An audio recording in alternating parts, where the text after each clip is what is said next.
The Galactic Conclave had gathered only 17 times in the recorded history of the unified sectors.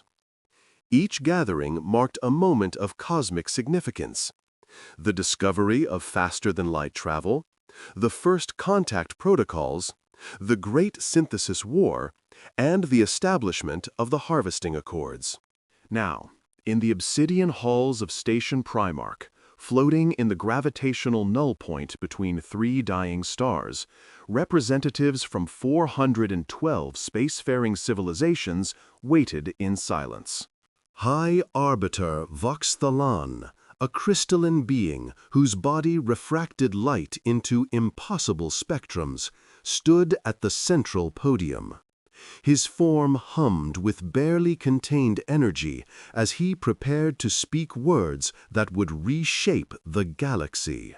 The Conclave recognizes the formal declaration of the Kethvoran Dominion, Vox Thalan announced, his voice translated simultaneously into thousands of languages through neural implants.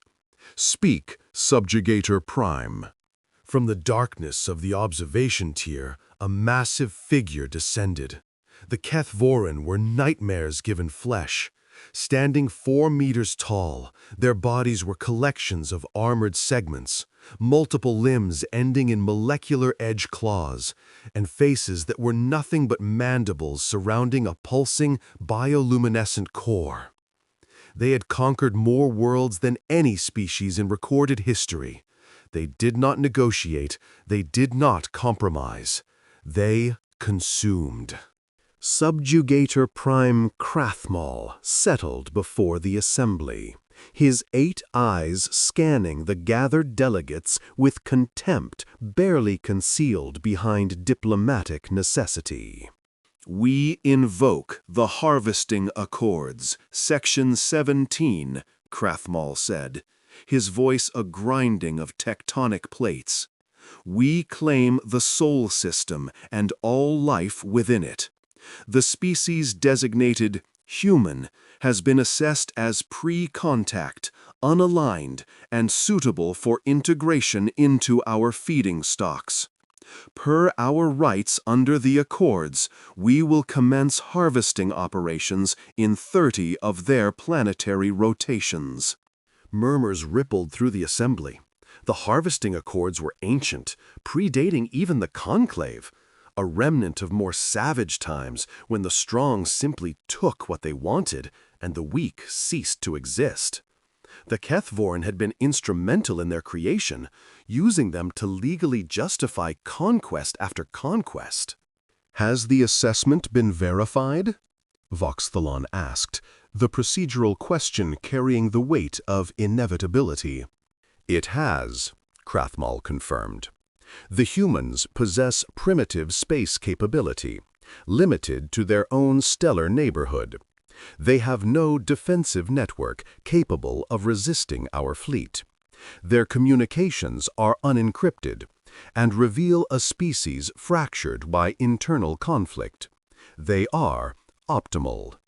A delegate from the Thessian Collective, a being of flowing quicksilver, spoke up. "The Conclave notes that humans have detected our observation probes. They are aware of extraterrestrial presence." "Awareness is not capability," Krathmal dismissed. "They have launched no countermeasures. They have made no attempts at contact. They are prey that does not yet know it has been marked." "Has there been no response to our observation signatures?" another delegate asked. This one a Venkai, insectoid beings known for their scholarly pursuits. Krathmal's bioluminescent core pulsed with amusement. "They have sent radio waves, primitive electromagnetic broadcasts, musical compositions, mathematical sequences, images of their biological forms. The desperate pleading of a species that knows something watches from the dark, but lacks the sophistication to understand what." The assembly seemed to settle at this. It was the typical pattern. Young species detected the presence of the greater galaxy and sent their naive messages into the void, hoping for benevolent contact. They never received it. The galaxy was not benevolent. Then, by the authority of the harvesting accords, Voxthalon began. Wait. The voice came from the Venkai delegation. Elder scholar Yithrin, ancient even by her species' long-lived standards, rose from her position. Her compound eyes reflected the dim light of the chamber as she accessed something on her personal datasphere. The humans have sent a new transmission, Yithrin said. It was detected by our deep space monitoring arrays 17 cycles ago, but I have only just completed my translation and analysis. Irrelevant, Krathmol growled. They're primitive bleating. This transmission is different, Yithrin interrupted. An act of shocking diplomatic impropriety that silenced the chamber. It is not a greeting. It is not a plea. It is something else entirely. She gestured, and the central holographic display flickered to life. Text appeared, human symbols that the translation matrices quickly rendered into galactic standard. They call it a warning, Yithrin said, and I believe the conclave should hear it before any declarations are made final. The chamber fell silent as Yithrin loaded the transmission into the central display. Holographic projectors hummed to life, and a human figure materialized before them. Female, middle-aged by their species' brief standards, wearing the formal attire of what the translation notes indicated was their United Nations organization. The human spoke, and the translation software rendered her words. To whatever intelligence receives this message, we offer greetings on behalf of the people of Earth. We are human beings, Homo sapiens, and we have walked our world for 300,000 of our years. Standard opening, Krathmol muttered. They all begin the same way. But Yithrin gestured for silence, her compound eyes never leaving the projection. We know you are watching us. We have known for some time. Your observation devices, while sophisticated, are not invisible to those who know what to look for. We have tracked 14 distinct probe signatures in our solar system over the past 73 years. We have cataloged their designs, analyzed their materials, and reverse-engineered their basic principles. A ripple of surprise moved through the assembly. Species at the human's technological level should not have been capable of such detection, let alone analysis. We chose not to respond to these observations because we first needed to understand the nature of those who watched us. Our species has a saying, "Know your enemy and know yourself, and you need not fear the result of 100 battles." We have spent these decades learning. The human woman paused, and when she spoke again, her voice carried a different weight. We have learned that the galaxy operates on principles of predation, that the strong consume the weak, and this is not aberration but codified law. We have learned of the harvesting accords, the conclave, and the species that use them to justify genocide. We have learned of the Kethvoran Emanian and their intention to designate our world as their next target.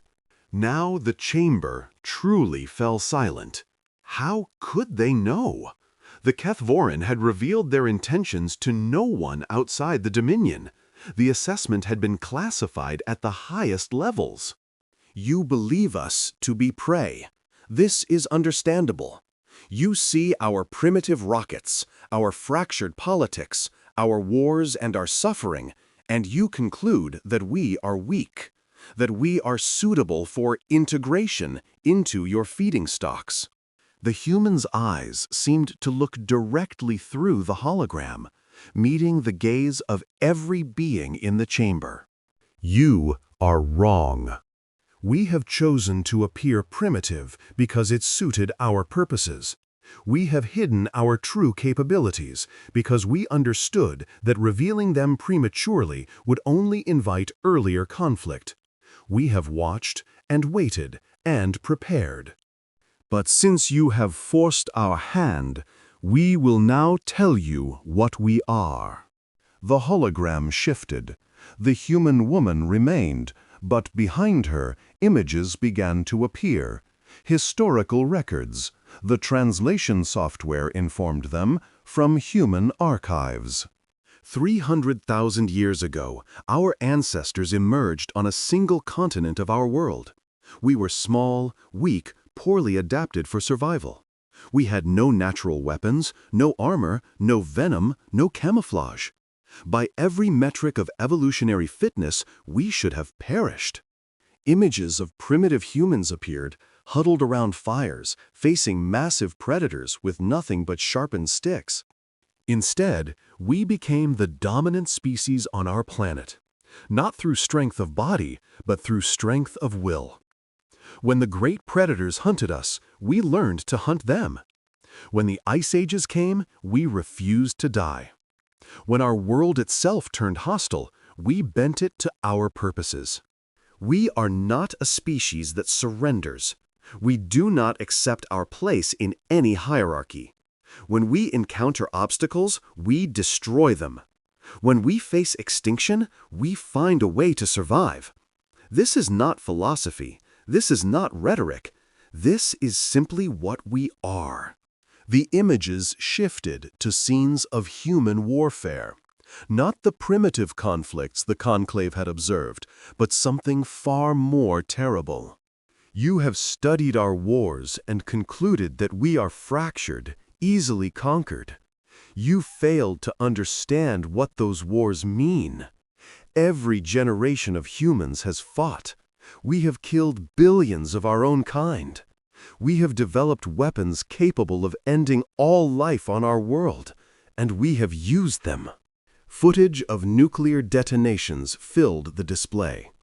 The assembled delegates watched as human cities vanished in light brighter than stars. We have poisoned our air, our water, our very blood with the byproducts of our weapons development.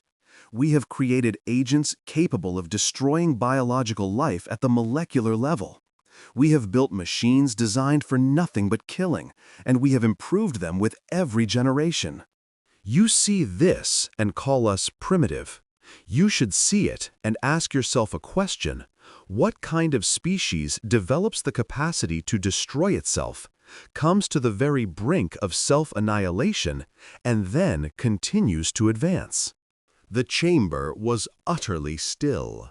Even Krathmal had ceased his dismissive posturing.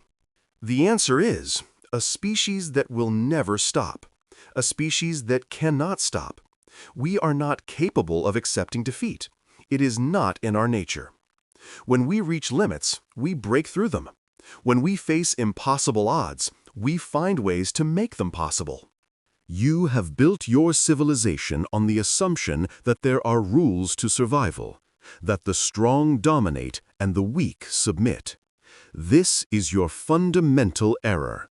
We do not submit. We are not capable of submission. Every time we have been conquered, we have risen again. Every empire that has claimed dominion over us has been destroyed by us. The hologram shifted again. Now it showed something different. Technical schematics, weapon designs, deployment patterns. The delegates leaned forward, their skepticism warring with growing unease. You believe we have limited space capability. You have observed our chemical rockets, our primitive stations, our slow probes. These are what we wanted you to see. A massive structure appeared in the hologram, something hidden in the asteroid belt, vast and angular and unmistakably military in design. For the past 47 years, since we first detected your observation probes, We have been building. We have constructed 17 deep space installations in locations your probes do not monitor. We have developed propulsion systems based on principles you believed we did not understand. We have created weapons that your assessment teams have not imagined. Technical specifications scrolled past, incomprehensible to most of the delegates, but those with the knowledge to understand them began to react. The Thessian representative, whose species was renowned for its mastery of physics, made a sound that did not translate. You are familiar with antimatter, the human continued. You use it in small quantities, carefully controlled, because you understand its dangers. We have taken a different approach. We have constructed containment systems that allow for antimatter storage at scales you have deemed impossible. Our calculations suggested these systems should fail. We built them anyway. They work. You are familiar with directed energy weapons. You have developed them to certain thresholds of power and concluded that further development is impractical. We have exceeded those thresholds. Our ground-based emitters can target objects in high orbit with precision measured in centimeters. Our space-based platforms can deliver payloads to lunar distance in under a second. You are familiar with nuclear pulse propulsion. You abandoned it as too dangerous, too destructive. We have built ships that use it. Our largest vessels can achieve significant fractions of light speed. They are armed with weapons designed for one purpose: the complete destruction of enemy fleets. The hologram showed one of these ships, massive, brutal, covered in launch tubes and projectors. It was not elegant. It was not sophisticated. It was a machine built for war by a species that had perfected the art of killing. You have 14 species in your conclave that possess faster-than-light capability. We have analyzed your drive signatures. We understand the principles. We have not built such drives because we have not yet needed them. But the theoretical work is complete. When we require FTL travel, we will have it. The human woman paused, and when she spoke again, her voice carried a tone of almost clinical detachment. We understand that you may not believe what we have shown you. We understand that you may think this is deception, the desperate bluff of a prey species hoping to forestall its inevitable end. So we will give you something more concrete. We have analyzed your fleet compositions, your tactical doctrines, and your strategic capabilities. We know the Galactic Dominion maintains a standing force of approximately 12,000 combat vessels, with a reserve capacity of perhaps 3 times that number. We know your largest ships are approximately 4 kilometers in length, armed with plasma accelerators and kinetic impactors. We know your standard assault doctrine involves overwhelming force, rapid deployment, and psychological warfare designed to break enemy resistance before significant combat occurs. Here is what would happen if you attacked Earth. The hologram shifted to a tactical display. Earth at the center, the approaching Kethvoran fleet rendered in hostile red. Your fleet would enter our solar system at the projected transit point near Jupiter. This is consistent with your observed FTL capabilities and exit vectors. The transit would take approximately 17 hours from your staging area in the Kepler 442 system. You would find that Jupiter is no longer where you expect it to be. The display showed Jupiter's orbit, subtly altered, its position shifted by hundreds of thousands of kilometers from the projected path. We have been conducting gravitational manipulation experiments for the past decade. They are not subtle. They have required the detonation of significant nuclear assets and the precise application of force over extended periods. But we have moved a gas giant. Your transit calculations will be incorrect. Your fleet will arrive in disarray, its formation broken by the unexpected gravitational variance. This is where our deep space installations will engage. The display lit up with weapons fire, not from Earth, but from positions throughout the outer solar system. Asteroid bases, hidden platforms, autonomous weapon systems. We have seeded the outer solar system with autonomous kinetic platforms. They are simple devices, mass drivers attached to maneuvering systems and target acquisition sensors. There are approximately 600,000 of them.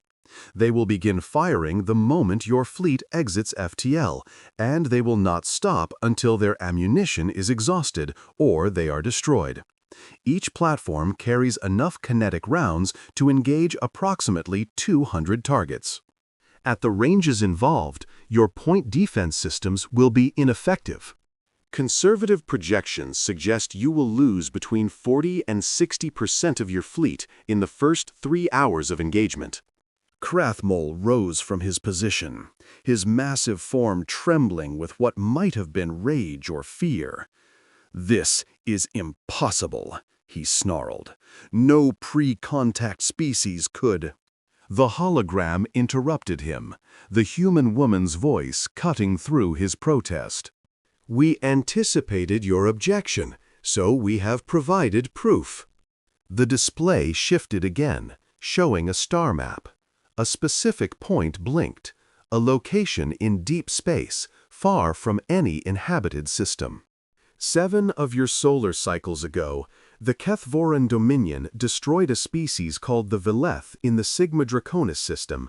It was a standard harvesting operation. You overwhelmed their defenses, bombarded their world from orbit, and extracted the survivors for processing. The Veleth no longer exist as a species. What you do not know is that 3 years before your attack, a Veleth research vessel was destroyed near the outer boundary of our solar system.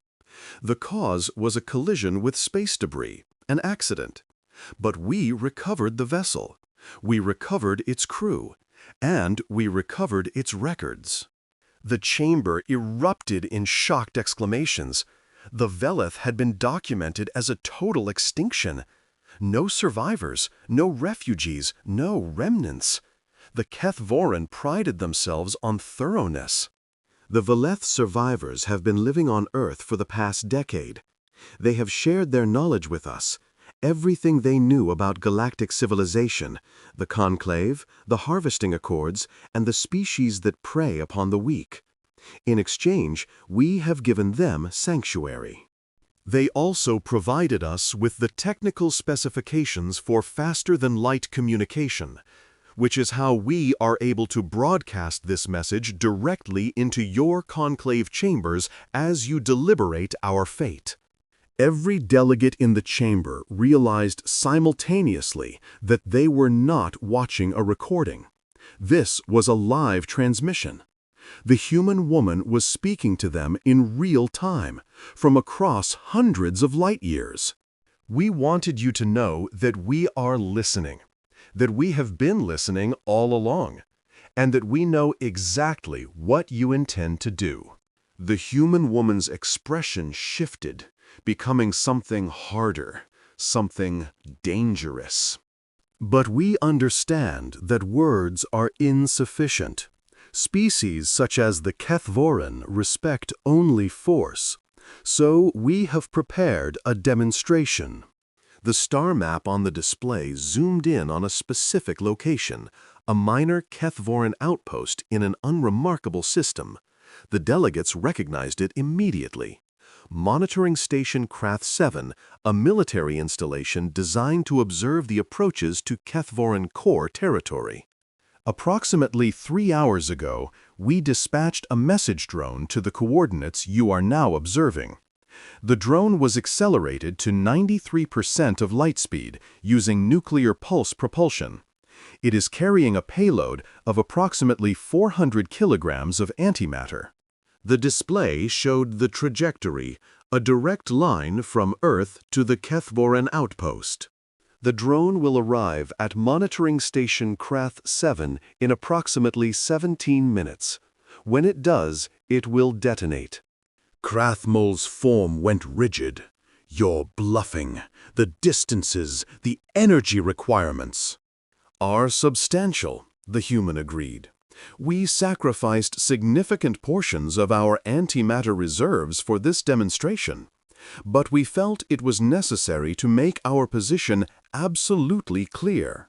The display began a countdown. 17 minutes. 16 minutes. 59 seconds. "You are welcome to contact your outpost," the human said. "Warn them if you can. Evacuate them if you have the capability. We have no desire to kill beings who may simply be following orders. But understand that this is happening. It is not a bluff. It is not a negotiating tactic. It is a demonstration of what we are capable of and what we are willing to do." The Kethvoran delegates scrambled for their communication devices. Urgent transmissions were dispatched. But even with FTL communication, the outpost was hours away from any meaningful response. There was no evacuation possible. There was no defense.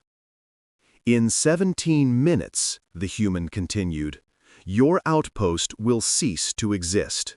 Not because we are threatened by it, but because we need you to understand something fundamental about our species.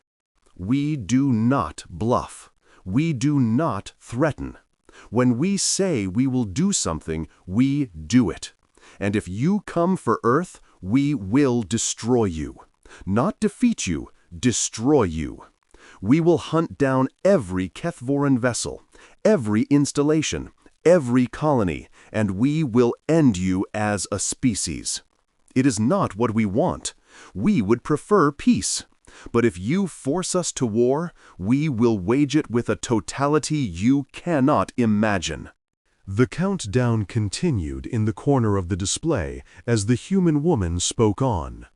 "You have studied our history and seen our conflicts. Let me tell you what those conflicts mean. In our most destructive war, what we call World War II, we mobilized 300 million soldiers. We converted our entire industrial capacity to the production of weapons. We killed 100 million of our own kind in 6 years. At the end of that war, we had developed and deployed nuclear weapons, jet aircraft, guided missiles, and computing machines that would eventually become artificial intelligence. That war ended 78 years ago. In the time since, we have continued to advance. Not at the pace of wartime production, because we have been at relative peace. But that pace can resume at any moment. Our species has a term for it: total war. In total war, every resource is devoted to victory. Every citizen becomes a soldier, a worker, a weapon. We do not count casualties. We do not consider surrender. We continue until we have won or until we have been destroyed to the last individual. Your species has never faced total war as we practice it. You conquer worlds that surrender when they realize they are outmatched. You harvest species that accept their fate. You have never fought an enemy that will not stop, that cannot stop, that would rather die to the last child than submit to conquest. We are that enemy, and if you come for us, you will learn what that means." The countdown reached 10 minutes. The chamber was silent, except for the frantic, futile communications of the Kethvoran delegates. "But we do not want war," the human said, her voice softening slightly. "We are not a species that seeks conflict for its own sake. We fight because we must, because we have been given no other choice, because the alternative is extinction. Given the option, we would choose peace. So we offer you a choice. You can continue with your planned invasion of Earth. You can send your fleets, your armies, your harvesting ships. And we will fight you. We will lose many of our own, perhaps billions. But you will lose more. We will make your victory so costly that it will not be a victory at all. We will tear the heart out of your dominion, and even if we fall, you will never recover from the wounds we inflict. Or you can recognize that we are not prey, that we will never be prey, that trying to consume us will only result in your own destruction. We propose a different relationship. Not submission. We are not capable of submission. Not domination. We have no desire to rule over others. But cooperation, trade, cultural exchange, the sharing of knowledge and resources for mutual benefit. Your conclave has 412 member species. Most of them were once like us, young, primitive, vulnerable. Many were consumed by predator species before they could grow strong enough to resist. But some survived. Some found ways to prove their worth, to demonstrate that they were more valuable alive than dead. We offer you that value. Our technology takes different paths than yours. We have solved problems you consider unsolvable and failed to solve problems you consider trivial. Our perspectives are unique. Our creativity is unprecedented. Our capacity for both destruction and creation exceeds any species you have yet encountered. If you accept us as partners, we will share these gifts freely. If you insist on treating us as prey, we will demonstrate just how dangerous prey can become. The countdown reached 0. On the display, the view shifted to real-time observation of monitoring station Krath 7. The Kethvoran installation hung in space, bristling with weapons and sensor arrays, a symbol of their Dominion's military might. Then the drone arrived. There was no warning, no approach vector that sensors could track. One moment the station was intact. The next, a new star was born. The antimatter payload detonated with force that defied description. 400 kilograms might have seemed insignificant, but antimatter annihilation released energy with perfect efficiency. The explosion was visible across light years, a flash that would eventually be detected by observers throughout the galactic arm. When the light faded, there was nothing left. Not debris, not wreckage, nothing. The station, its crew, everything within 100,000 kilometers, simply gone, converted to energy and radiation. The chamber was silent. Even Krathmol had no words. That demonstration cost us approximately 1/5 of our total antimatter reserves, the human woman said. We are currently producing more at a rate of approximately 12 kilograms per year. Within a decade, we will have the capacity to repeat that demonstration dozens of times.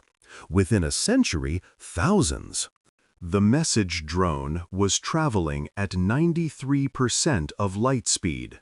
At that velocity, point defense is meaningless.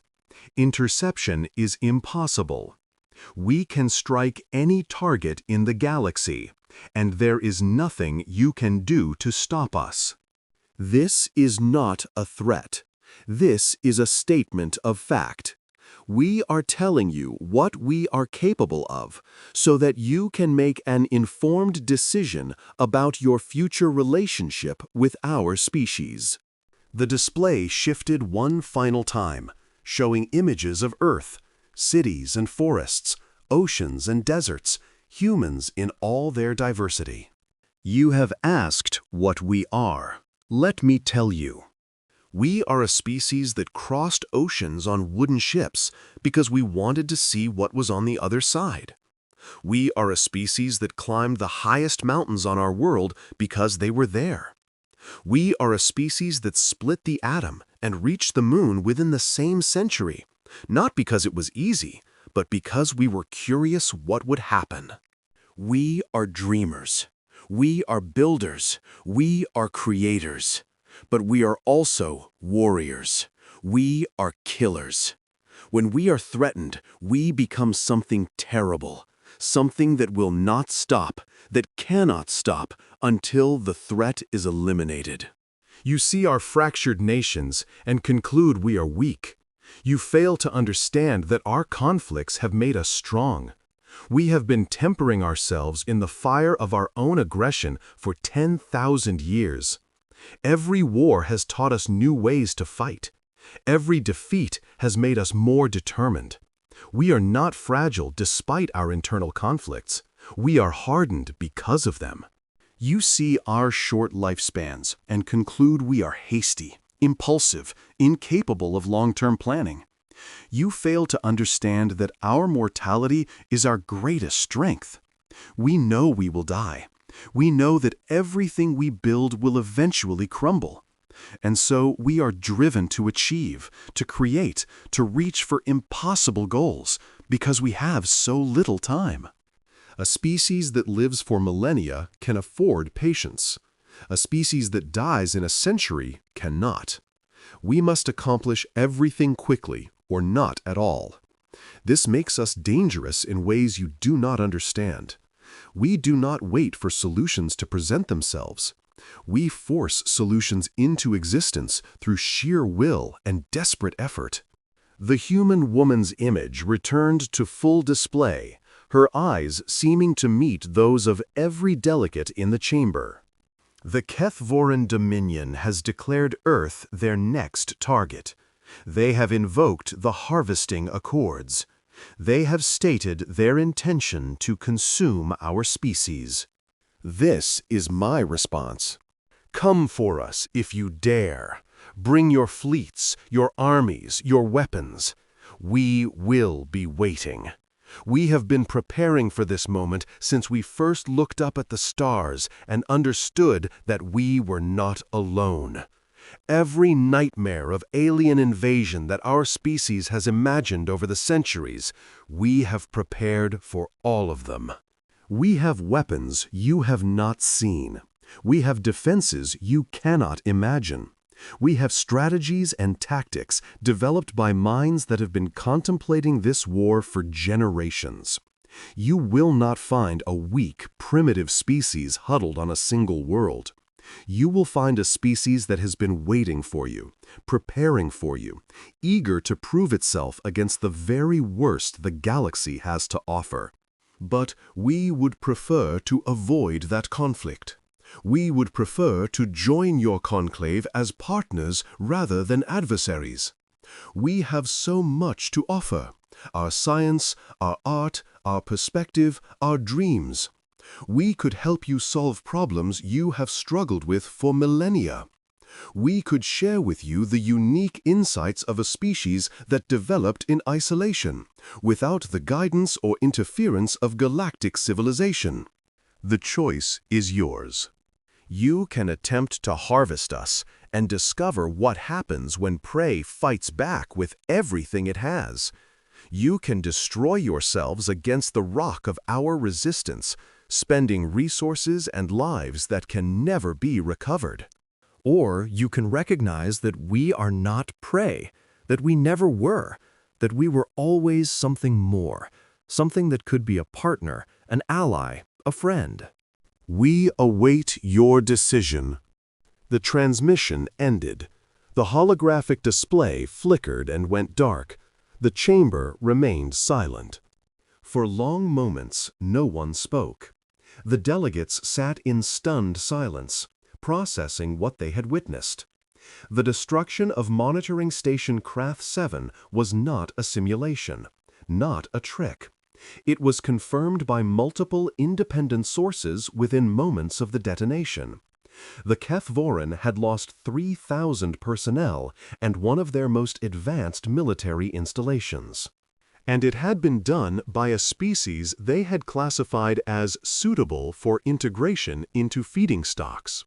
High Arbiter Voxthalon was the first to find his voice. The conclave recognizes unprecedented circumstances. The declaration by the Galactic Dominion is hereby suspended pending full assessment of the situation. Suspended? Krathmul roared. "They killed 3,000 of our people! This is an act of war!" "An act of war that you invited," Yithrin responded, her aged form rising to face the subjugator prime. "You declared your intention to harvest their species. They responded proportionally, a single installation with ample warning for evacuation." There was no time to evacuate. "Then perhaps you should not have positioned your assets so far from rapid response capability. The humans gave you 17 minutes. That is more warning than you have ever given any species you have harvested." The chamber erupted into debate. Delegates shouted over each other, some calling for immediate retaliation against Earth, others urging caution, still others demanding a complete reassessment of the situation. But beneath the chaos, a new understanding was forming. The humans had demonstrated capabilities that should not have been possible. They had penetrated Conclave security to broadcast their message in real time. They had moved a gas giant. They had accelerated a weapons platform to relativistic velocities. They had annihilated a military installation from across the galaxy. And they had done all of this while appearing to be a primitive, pre-contact species barely capable of reaching their own moon. In the days that followed, the Conclave's assessment of humanity underwent a dramatic revision. Observation probes were withdrawn from the Sol system, not on human request, but because the Conclave recognized that the humans had been aware of them all along and had presumably been feeding them false information. New data began to emerge. Long-dismissed anomalies in human electromagnetic output were re-examined. The primitive chemical rockets were recognized as deliberate misdirection, a screen for more advanced propulsion research. The fractured political landscape was understood as a strength rather than a weakness. Humans had never been unified because they didn't need to be. Their decentralized power structures made them impossible to defeat with a single strike. Most disturbing was the revelation of what the humans called their black budget programs, research projects conducted in total secrecy, unknown even to their own general population. The Veleth survivors, now speaking openly through human diplomatic channels, provided details that made even the most hardened Conclave delegates uncomfortable. The humans had been experimenting with weapons specifically designed to counter galactic threats. They had theoretical designs for planet-killing devices, star destabilization systems, and self-replicating war machines capable of consuming entire solar systems.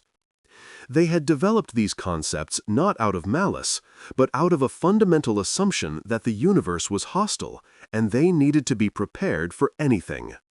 "They assumed the worst," Yithrin observed during a closed session of the Conclave Security Council.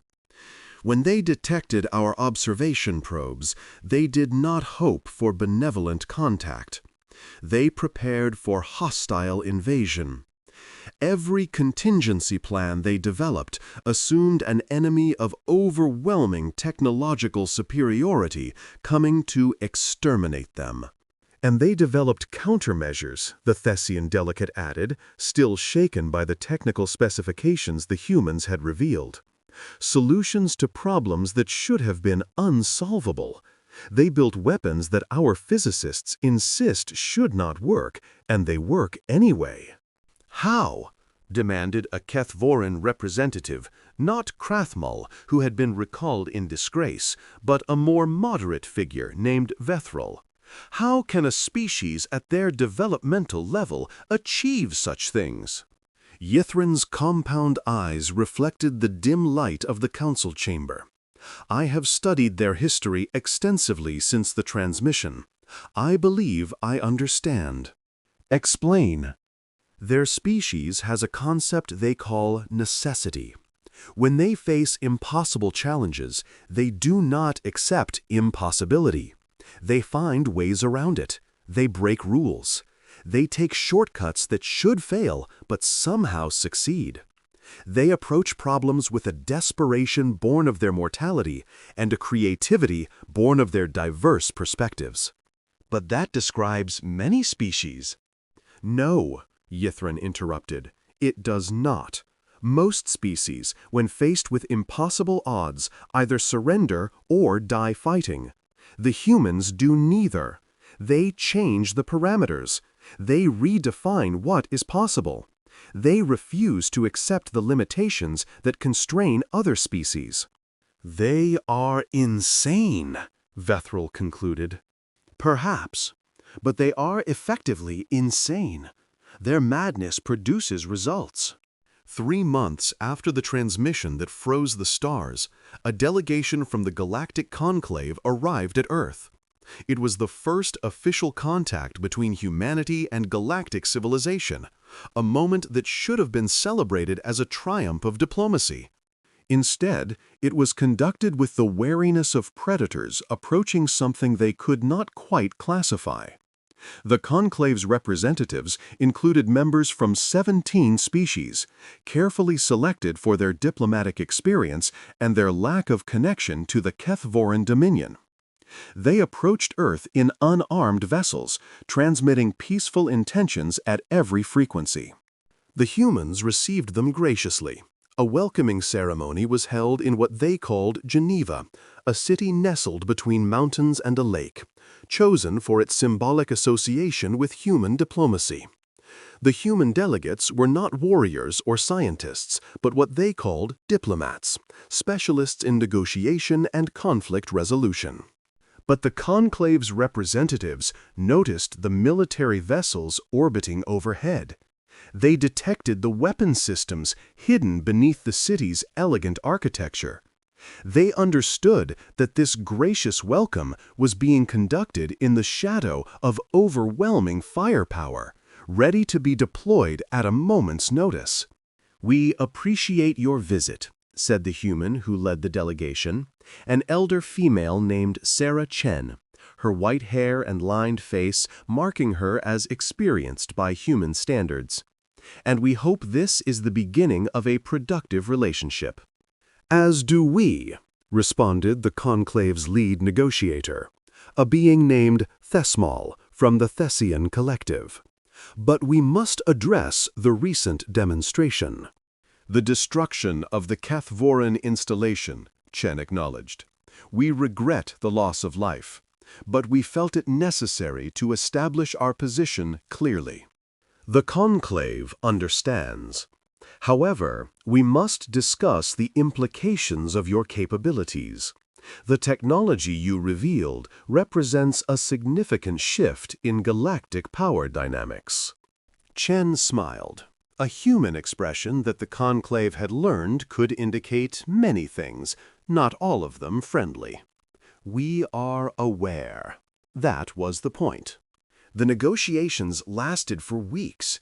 Human diplomats, it turned out, were formidable, trained in traditions of bargaining and compromise that stretched back thousands of years.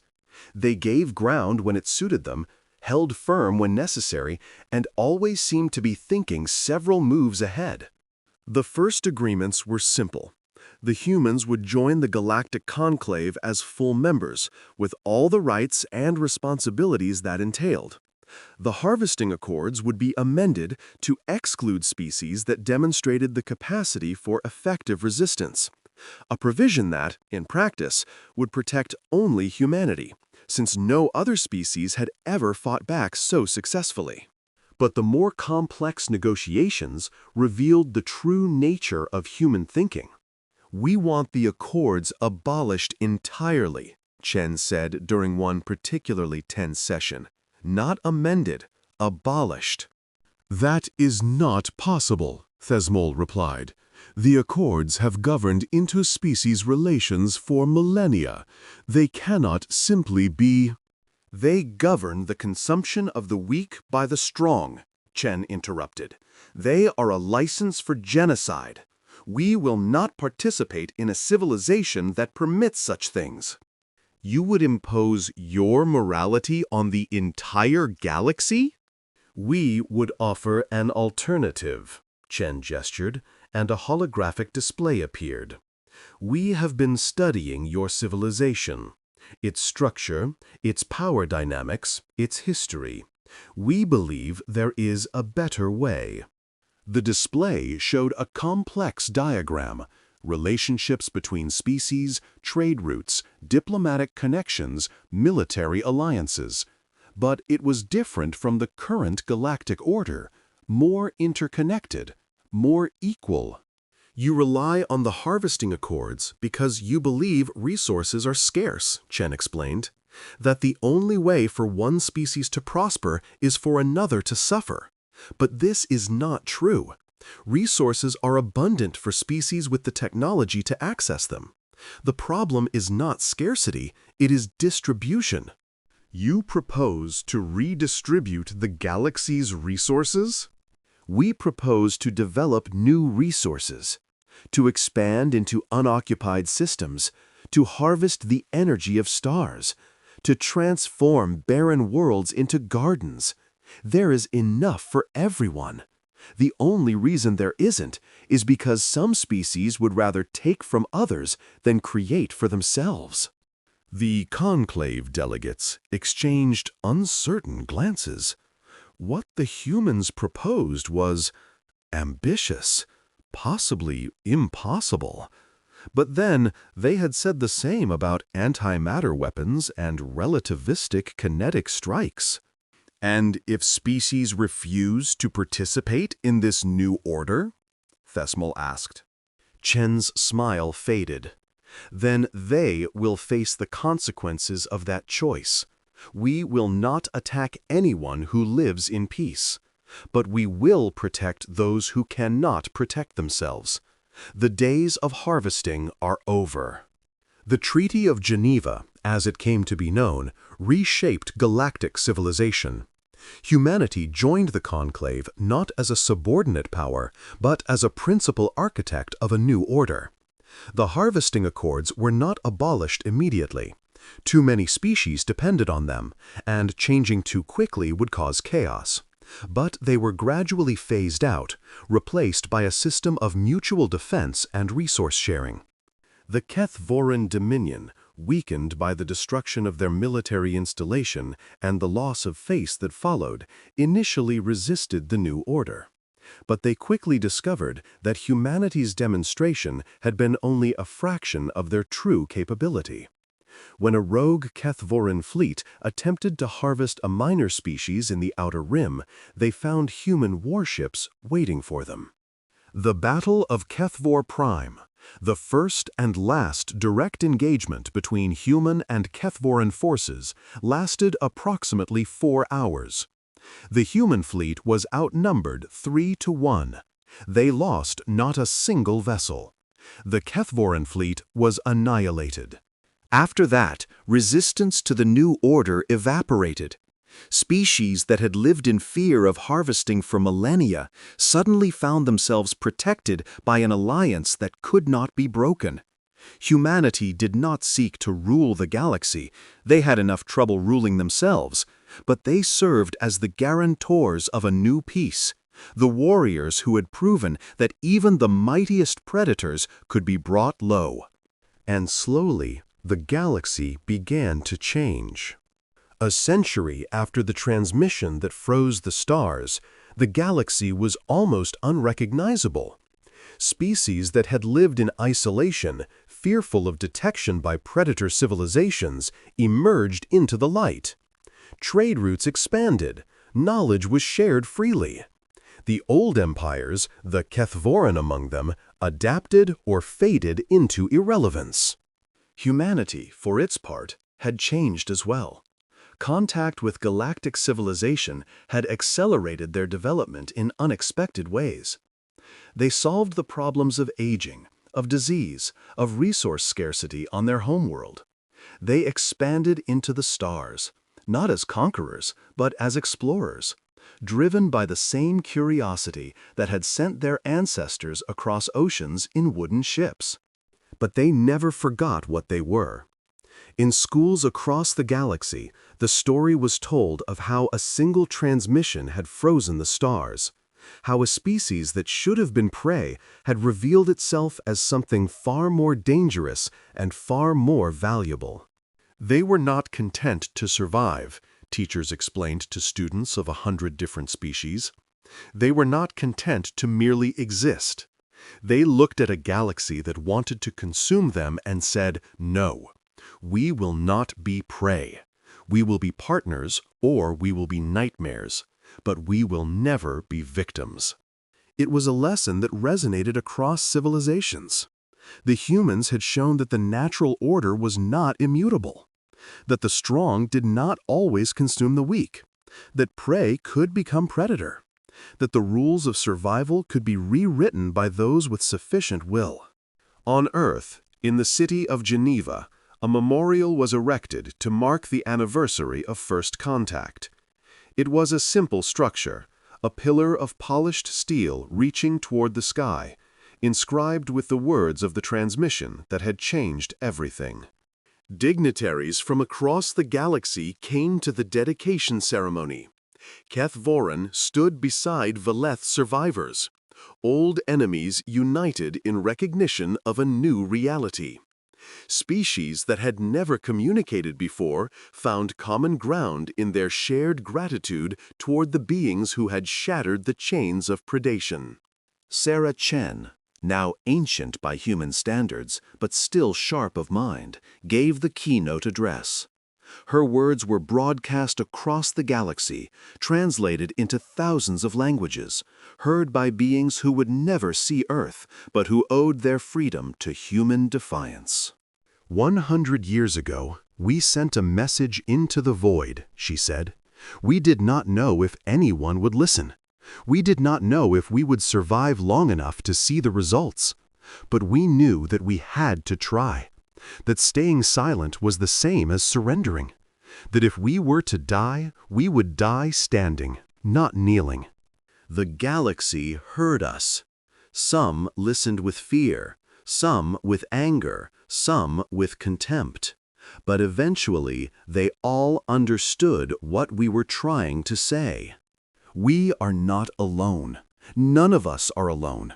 And the universe is not a place of predators and prey, of harvesters and harvested. It is a place of infinite possibility, where even the smallest species can rise to shake the stars. Remember this. Remember what we accomplished together. And remember that no matter how dark the night seems, the dawn is always possible, if we have the courage to reach for it.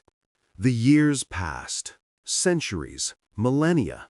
Humanity spread across the stars, but they never lost their fundamental nature.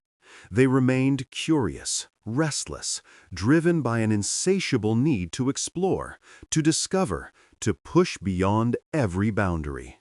They made mistakes. They fought among themselves and with others. They created wonders and committed tragedies. They were, in the end, still human, brilliant and flawed, capable of both tremendous good and terrible evil. But they never forgot the lesson of that first transmission. When faced with impossible odds, they did not surrender. When confronted with forces that should have crushed them, they found ways to fight back.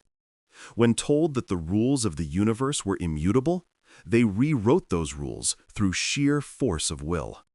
The galaxy had declared Earth the next target. One transmission had frozen the stars. And in that frozen moment, a new era had begun. An era where prey could become protector, where the weak could stand against the strong, where the destiny of species was not determined by those who would consume them, but by those who had the courage to resist. Humanity had looked into the void and seen monsters waiting to devour them. They had answered with a message that echoed through eternity. We are not afraid. We have never been afraid. And if you come for us, you will learn that the universe does not belong to predators alone. It belongs to those who refuse to be prey. Epilogue. The stars remember. In the distant future, when humanity had spread so far across the cosmos that Earth was more legend than memory, the story was still told. It had changed in the telling, as all stories do, embellished, simplified, adapted to the needs of each generation. But the core remained the same. A young species, barely crawling into space, had been marked for extinction by powers beyond imagination. They should have fallen. Every prediction, every model, every precedent said they would be consumed like countless species before them. Instead, they had sent a message, a simple transmission, carrying words that should have been meaningless, demands that should have been ignored, threats that should have been laughable. But something in those words had struck home, something in the way they spoke, without submission, without pleading, without any trace of the resignation that predator species expected from their prey, had frozen the stars themselves.